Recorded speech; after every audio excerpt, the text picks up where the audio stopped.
Together, this country will be transformed. Ng'ebula emyezi mukaaga akalulu 2021 okutuuka, abakulira ebibiina by'obufuzi ne bannabyabufuzi okutwaliza wambali mu keetala akatagambika okunoonya obuwagizi. Muno mulimu okunoonya akalulu, okutegeka ttabamiruka, ssaako okusunsula abalina okwesimbawo ku bifo eby'enjawulo.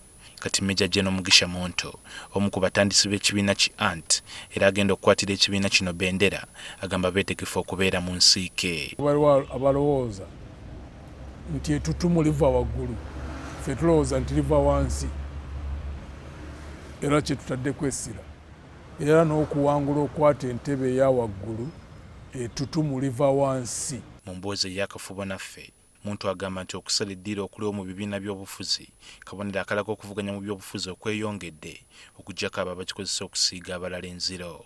Wabula ono agamba nti kyetaagisa abavuganya ne NRM okukolerera ekyokusimbawo omuntu omu. Twalinamu entalo munda ya FDC ku lw'amakubo, era lwo olutalo lwe twalimu emyaka egyo 7. Tukwate ekkubo ki amu nga tukwate eno abalala tukwate eriri, ne tutandika okulwanira ku steering awo kutuusa lwe twasalawo nti kati emmotoka eno tugite tugule eyaffe wabeeko emirembe. Abantu okuva mu ebibiina ebimu ne bagenda mu bibiina ebirala, ddembe lyabwe sikirabamu problem.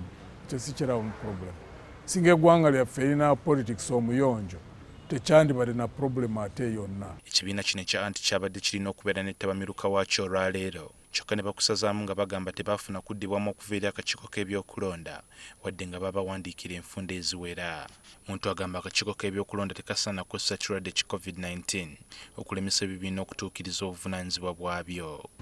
Gye naasomye ebbaluwa gye baatusindikidde ebadde eyogera ku delegates conference, sinalaba guidelines eziri ku nkiiko endala ez'ebyobufuzi. Bwe banga bakitadde mu buwandiike aba Electoral Commission, tujja kubanga tukootinga tuwandiikire poliisi tutandike okutambula. Kino agamba kimuwadde okubuusabuusa ku bikwatagana n'okulonda. Kubanga kati we tuli tutandise okulowooza nti byonna bino bye bakola manipulation, kubanga credibility yaabwe teri waggulu. Tubasabye emirundi mingi aba Electoral Commission bayite experts aba health, Ministry of Health, batubuulire kiki ekiriwo mu ggwanga.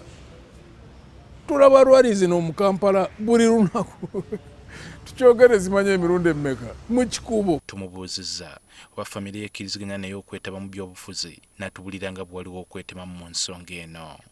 Waliko abamu mu family abalaba politics z'eggwanga lyaffe nga politics z'obulyake, politics z'obukumpanya, politics z'obukyayi, oluusi nga batetegeera lwaki omuntu abeere mu mbeera ng'eyo.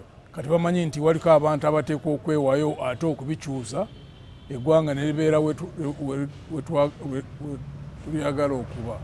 Maj Gen Mugisha Muntu nga yaduumirako amagye ga UPDF okumala emyaka 9 agenda kulabikira ku kalulu omulundi ogusoose ng'ebiseera byonna ebiise okuva lwanyuka amagye abadde akanoonyeza Dr. Kiza Besigye ow'ekibiina ki FDC naye mwe yali.